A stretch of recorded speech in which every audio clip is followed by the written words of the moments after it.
एक सदनात्मक व्यवस्थापिका के पक्ष एवं विपक्ष में तर्क प्रस्तुत कीजिए। 2019 में आया हुआ है। और इसका उत्तर क्या होगा? एक सदनात्मक व्यवस्थापिका मतलब क्या होता है ये हमने जानना है।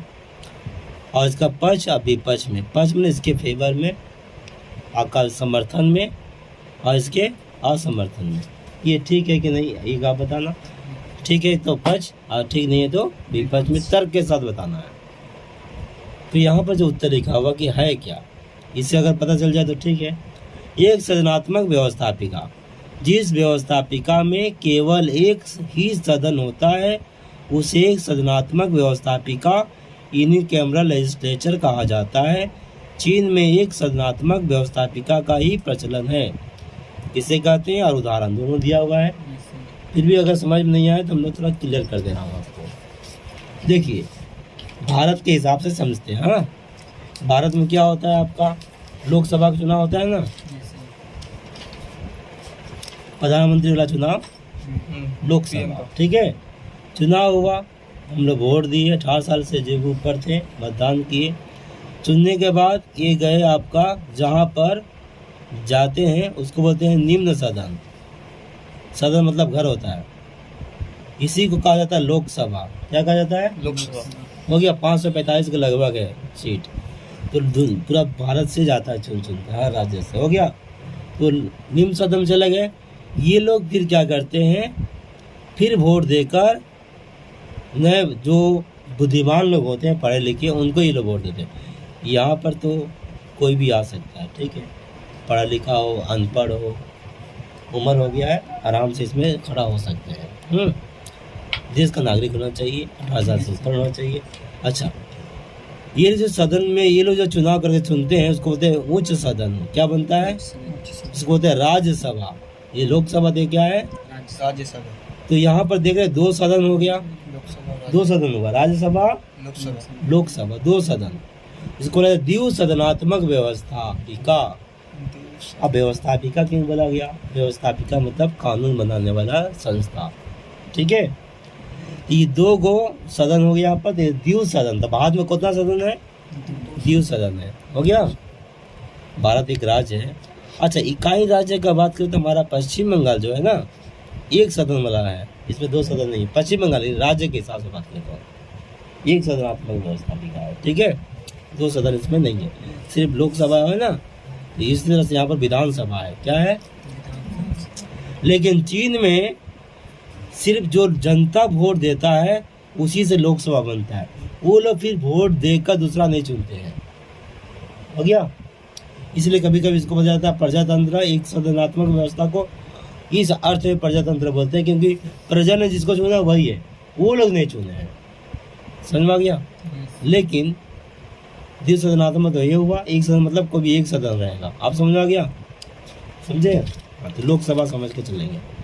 जिस व्यवस्थापिका में केवल एक ही सदन होता है उसे एक सदनात्मक व्यवस्थापिका कहा जाता है। हो गया, मतलब कानून बनाने का जो संस्था है उसमें एक रहता है। हो गया, एक संस्था, एक सदन। अब यह कानून कैसे बनता है वो भी समझ लेते हैं। सबसे पहले क्या होगा, कोई भी कानून लोकसभा में बनता है, पास हो जाएगा। इससे पास होने के बाद कहाँ जाता है? राज्यसभा से शुरुआत नहीं होता है। जनप्रतिनिधि ये लोग है ना, ये लोग कानून बनाते हैं। बनाने के बाद पास होने के बाद कहाँ जाता है? राज्यसभा। राज्यसभा के बुद्धिमान लोगों का संगठन है, वो लोग इसको देखते हैं कि ठीक है कि नहीं। कहीं तो अनपढ़ गवार सब है ना यहाँ पर। ये लोग लागू दूरदृष्टि से देखेंगे कि ये देश के लिए भला होगा कि बुरा होगा। ये लोग भी पास करते हैं तो राष्ट्रपति महामहिम राष्ट्रपति मोहर लगाते हैं तो वो कानून बन जाता है। हो गया, इसमें समय लगता है।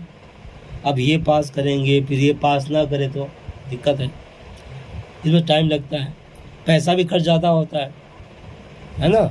इनका पैसा वगैरह एक्स्ट्रा देना पड़ेगा ना, तनख्वाह वगैरह, तो लंबा समय लगता है, झटपट काम नहीं होता है। तो यही है पक्ष विपक्ष में। देखिए उस तरीके करके मिलेगा आपको। एक सदनात्मक व्यवस्थापिका के पक्ष में तर्क, पहला पक्ष तर्क क्या दिया गया? उत्तरदायित्व का विभाजन नहीं।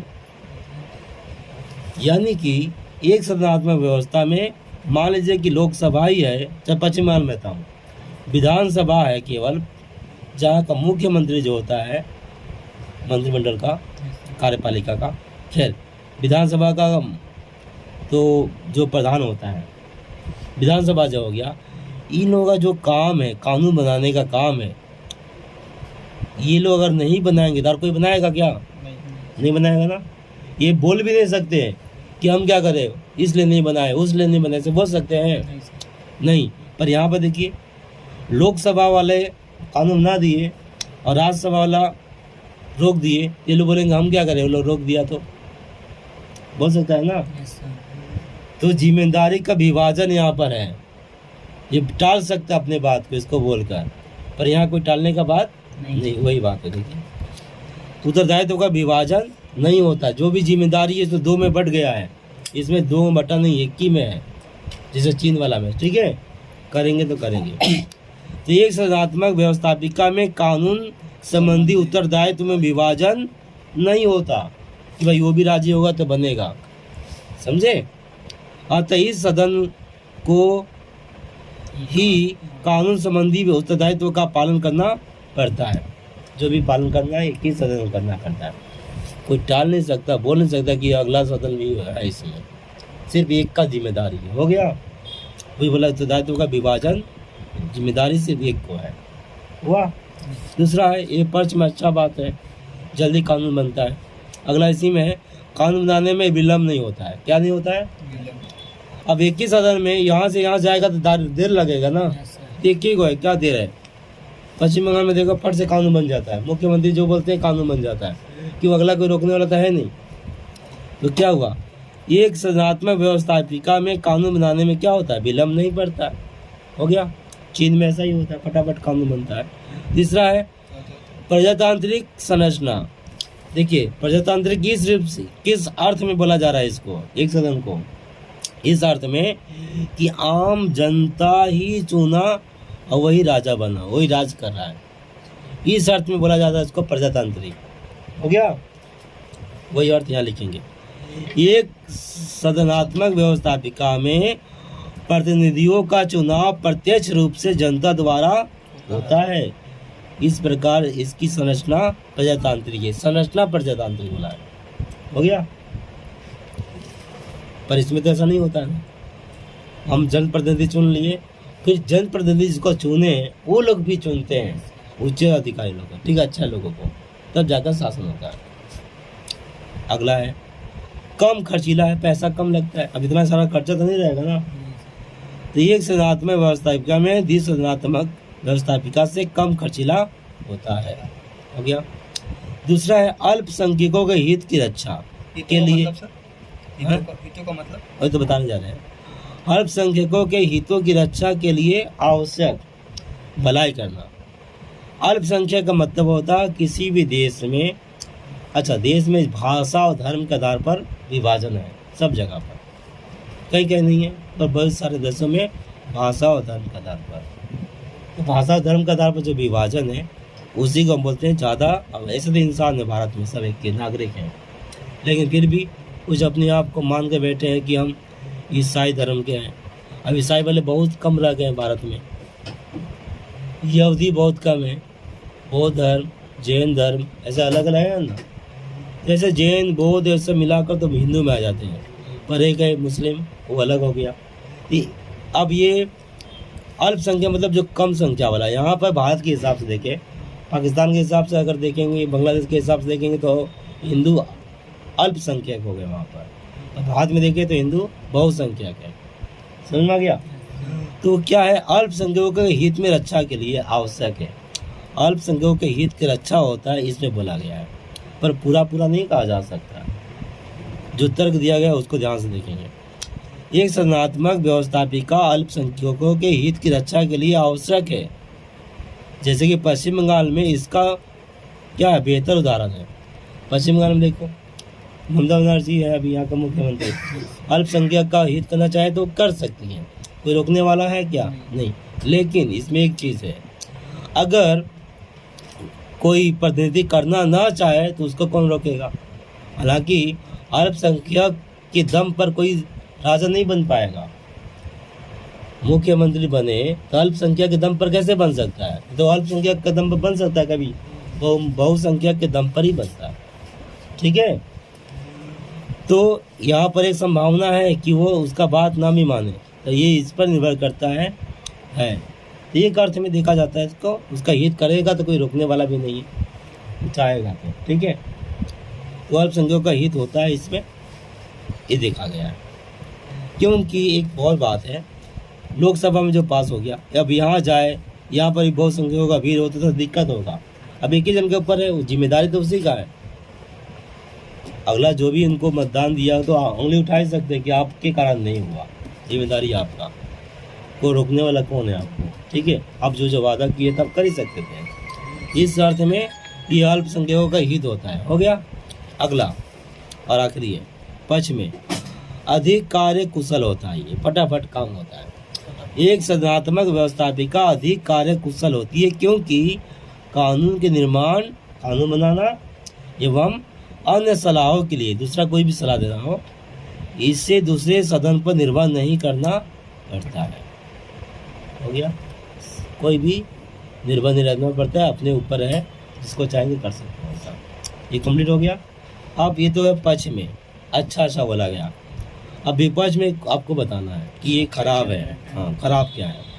ये सदात्मक व्यवस्था के विपक्ष में तर्क, तो हम लोग क्या करेंगे ना, जब पक्ष वाला होगा थोड़ा ज़्यादा बोलेंगे, विपक्ष वाला थोड़ा कम बोलेंगे, जरूरत नहीं है। कुल मिलाकर आपका 300 से कम ही होगा। 225 से लेकर 300 के भीतर आंसर लिखना है। 225 वर्ड से लेकर 300 से अंदर। ठीक है, उत्तर होना चाहिए। कितना नंबर का आता है सर ये लॉन्ग क्वेश्चन? 8 नंबर का है। 225 से लेकर 300 वर्ड से अंदर।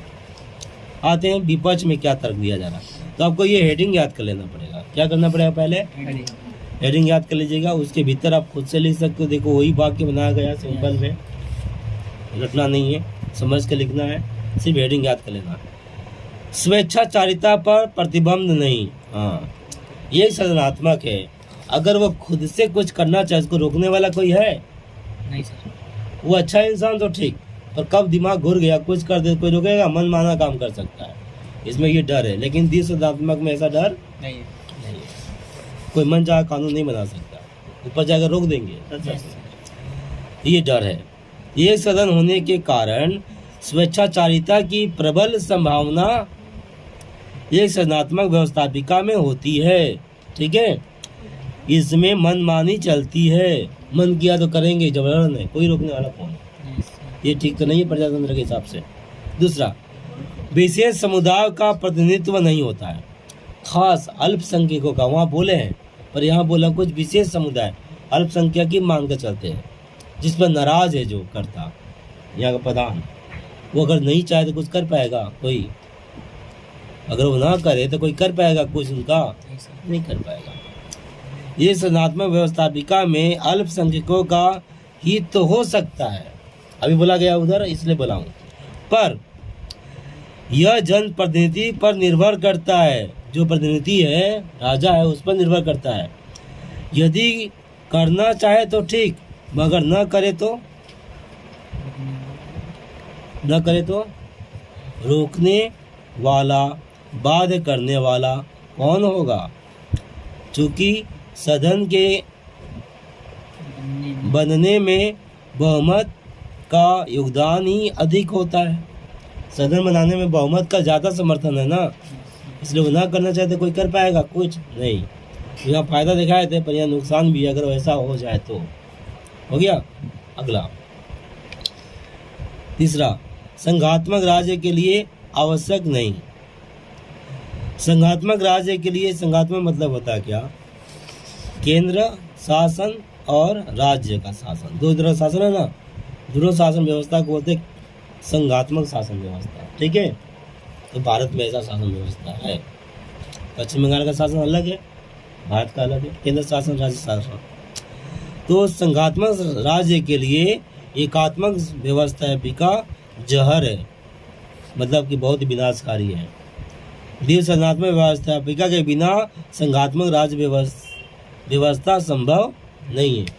पर राज्य में भले हो, पर केंद्र में तो द्विसंघात्मक व्यवस्था है भारत में, इससे कुछ गड़बड़ नहीं होता है। ठीक है, आते हैं अगला निष्कर्ष का बोलेंगे। उपयुक्त पक्ष एवं विपक्ष के अवलोकन के बाद में देखने के बाद यह तथ्य उभर कर सामने आता है कि एक सृजनात्मक व्यवस्थापिका का अपना महत्व है। ऐसा नहीं कर सकते कि नहीं है, कहाँ महत्व है, ये तो चीन में देख रहे हैं ना अपना। तो जहाँ तक विकास का सवाल है, एक सृजनात्मकता व्यवस्थापिका जोरदार है। चीन इसका उदाहरण है। कितना विकास हुआ चीन में, कोई रोकने वाला तो है नहीं। राजा चाहे अच्छा से तो कितना विकास कर सकता है, कोई कुछ कर सकता है क्या? जो कानून बनाना है, मान लो यहाँ से रास्ता बिछाना है, यहाँ से गंगा जी को उस पर रास्ता बनाना है, सड़क ले जाना है, यहाँ से रेलवे ट्रैफिक, अगर वो एक सृजनात्मक है तो कोई रोकेगा? हर से कानून पास होगा, घर द्वार सब तोड़ ताड़ कर बना देगा, हम लोग को अलग कर देगा, दूसरे का भेज देगा। पर दिल सृजनात्मक होगा नहीं हो सकता। ठीक है, यहाँ के लोग रोकेंगे ना तो फिर रुक जाएगा।